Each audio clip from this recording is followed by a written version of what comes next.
Dia de Muertos, Spanish for Day of the Dead. Over 100 million people celebrate this day in the country of Mexico. But what is the real underlying truth of this celebration, and how did it come to be? In order to discover the complexities of this ancient celebration, we need to travel back in time to the era of the Aztec Empire.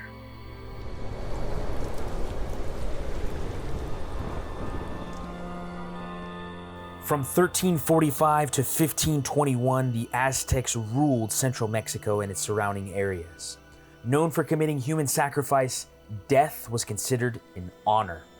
For those higher in the hierarchy of the Aztec society, heaven was a higher place.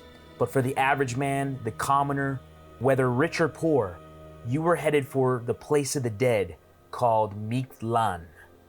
Mictlan was not entirely universal for all souls, as distinct souls that had undergone spectacular deaths, such as through battle, sacrifice, or natural disasters, were sent to other holy grounds. Mictlan was intended for the commoner, the everyday man. The human who had died a typical death was on their way to Mictlan. In Aztec belief, to reach this underworld of eternal peace, a human soul had to undergo various tests and trials to obtain this holy ground. There were 9 levels required for each soul to traverse, each assigned with a specific task that the soul of the recently departed must accomplish. The number 9 in Aztec culture was often associated with the night, death, and the underworld. It is speculated that the 9 levels required for traversing souls may have correlation to the mysterious human birth, how an infant must spend 9 months trapped in the belly of darkness before arriving to the light. This process of obstacles through each level lasted for a total of 4 years, a number in Aztec numerology which signifies stability and balance. The first of the 9 levels that the soul of the recently departed needed to complete was crossing through a river in complete darkness. The river was protected by a giant iguana tasked with guarding the river. The only way to make it across the other side in the bleak night was through the guiding of a bright white Xoloes Quinsley. The hairless dog was created by the god Xolotl to guard the living and guide the souls of the dead on their way to Mictlan. The second level, called a place where the mountains meet, was a place where the soul had to pass through mountains as they constantly separated and collided. The challenge was to avoid getting smashed between the 2 mountains. Level 3 was called the Mountain of Obsidian. Obsidian was a material used by the Aztecs for the tips of their arrows and sword, and it signified spiritual purification. The 4th level was a frigid, cold wasteland where the dead were required to reflect on their saddest moments in their lives. The next level, level 5, the dead had to pass through a vast desert with cold, piercing winds that could slice through your skin and no gravity. Level 6 was a place where the embarking soul had to dodge arrows from all sides while attempting to reach the other side. Each arrow was said to represent every person that had influence on them in their lives. That brought the soul traveler onto level 7. In this level lives a jaguar who would ferociously consume the hearts of the traveling souls, a process said to purify anything worldly that resided. The next level, level 8, was known as the Black River.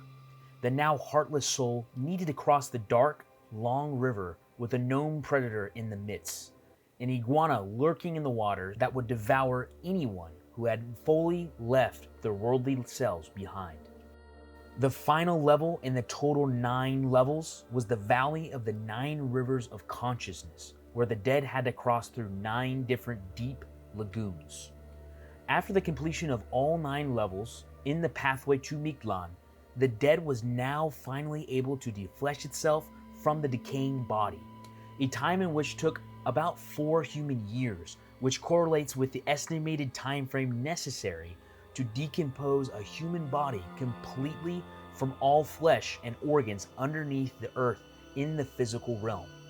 The dead would now finally be welcomed into Mictlan in the presence of the divine overseers, the both masculine and feminine divine rulers of this underworld of peace where the souls would enter into eternal rest.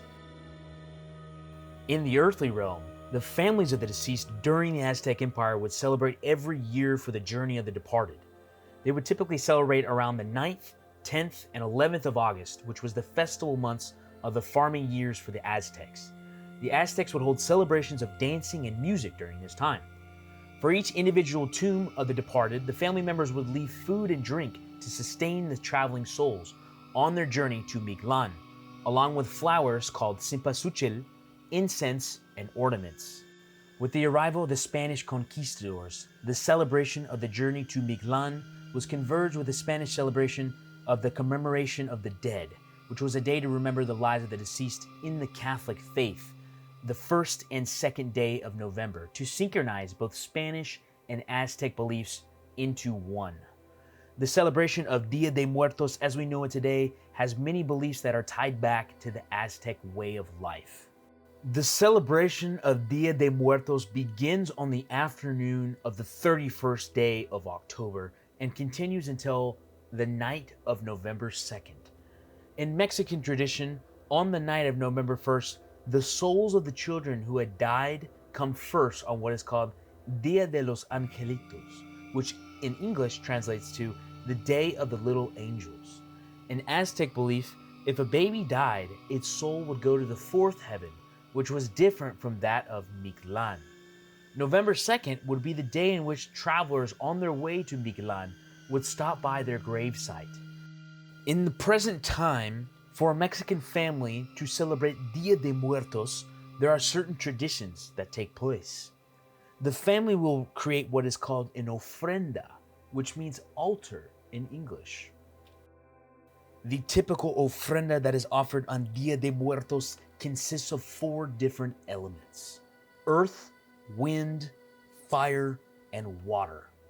Earth is represented by the food that is left out by the families, such as pan de muertos, which is called bread of the dead. Wind is represented by papel picado, the paper banners moving in the air. Fire is represented by the candle's flame, and water is represented by the glass of water set out by the families. Every ofrenda used on Dia de Muertos has levels used to build the ofrenda to represent different stages of human experience. A 2-level ofrenda represents earth and heaven. A 3-level ofrenda includes purgatory. A 7-level ofrenda is the most traditional. It represents the necessary steps to rest in peace. Each item on the ofrenda represents a certain significance tying back to Aztec belief. The dog signifies the Aztec belief of the Xoloitzcuintli, who served as a guide and a companion for the departed on their way to Mictlan. The cross in Aztec tradition symbolizes the 4 cardinal directions. In Catholicism, it stands for the death and resurrection. Flowers, often the cempasúchil, when cut, remind us that life is short. Typically, a loved one's favorite flower is also placed on their altar. Typically, every ofrenda will have the favorite food and drink for the spirit to enjoy upon their arrival. The smoke from the incense is used to help guide the spirit back home. Typically, a photo of the person being remembered is an important centerpiece of the ofrenda. Salt is left out as a purifying element that helps prevent decay during the journey. Skeletons are synonymous with Dia de Muertos. Skeletons represent the dead living on and carrying out their daily activities. One of the strongest and most recognizable symbols of Dia de Muertos is what's called la Catrina, which is a female skeleton wearing a fancy hat with feathers. This skeleton with this hat that we see actually came to life in the early 1900s by artist Jose Guadalupe Posada. Toys are often used as offerings on altars dedicated to the children who have passed away. Dia de Muertos has become one of the biggest celebrations in all of Mexico. Whether rich or poor, young or old, all in Mexico come together to celebrate the death of their loved ones. Mexico takes a very different stance on the subject of death in comparison to the rest of the world. Mexicans look at death with a smile. As we close on the history of Dia de Muertos, I believe we can all learn something from the fascinating celebration. We all have limited time on Earth, and rather than look with apprehension on death, maybe we can learn to smile when we think about it, like the Mexicans do. Thank you for watching.